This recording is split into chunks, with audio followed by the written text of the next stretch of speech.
Welcome back. Global Intel Channel. I wanted to comment on the Musk-Trump interview that happened last night, supposedly scheduled for 8 o'clock. Didn't really get off the ground until about 8:40. Big DDoS attack, direct denial of service, if you didn't want to know what that means.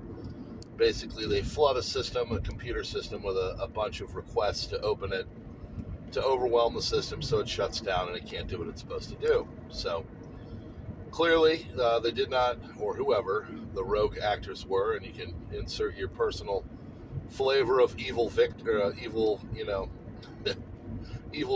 in there for whoever, foreign entity, local, domestic, whatever. It was an interesting interview. I mean, Trump is never at a loss for words. He has always got something to say about everything. And Elon, asked some questions, kind of more of a conversation than a interview like you would get from a news outlet. I was following on international press last night, kind of seeing what they were saying, because I think it's always interesting to see what the international press is saying about all of this, So, to basically sum it up into a little bit, they were trying to find, fact checks, on things that Trump was saying. And most of the things he was saying were not outright correct and not outright incorrect. One of the things was the border wall. Well, there's a few ways to look at that. Is there creation of new wall, or is there repairing wall? So if you look at that, I think he said almost 500 miles was affected, repaired, put up, that kind of thing. And, I think the southern border's got about 1,200 miles on it, if I'm remembering correctly. But they're saying, well, yeah, that was, but no, it wasn't. Just kind of going, they're really just looking for anything. The main thing that people need to know about the interview itself, conversation, whatever you want to call it, is that there was over 1 billion views. I mean, the kind of exposure and,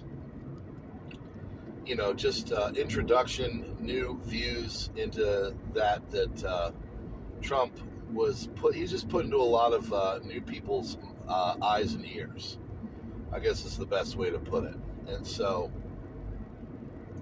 clearly, with the DDoS attack, with the international and, domestic press really unhappy with the fact that it got so much exposure, really trying to do anything they can to, knock it down and make it seem like it wasn't that much of a big impact.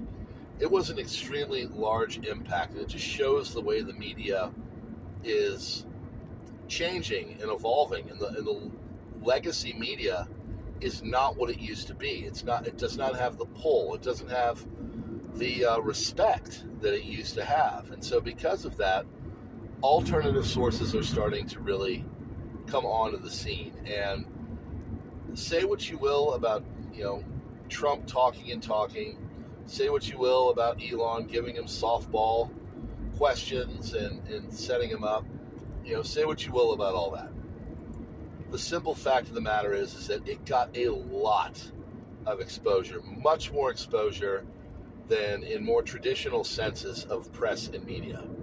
And the Harris campaign better worry about that and start to do things to get that kind of exposure for themselves. Because, crafting pictures that are more than they are and doing things to make it seem like there's more of an organic base to the campaign itself, that's not going to do it. This is a very different campaign than 2020. The stakes are much higher, and people are a lot more unhappy than they were because of things like the economy. So it's going to be interesting to see. Just want to pop on here and do that one. Thanks to all those new subscribers. Be telling people about it. I'll be pushing this out more and more. Thank you so much, and we'll see you on the next one.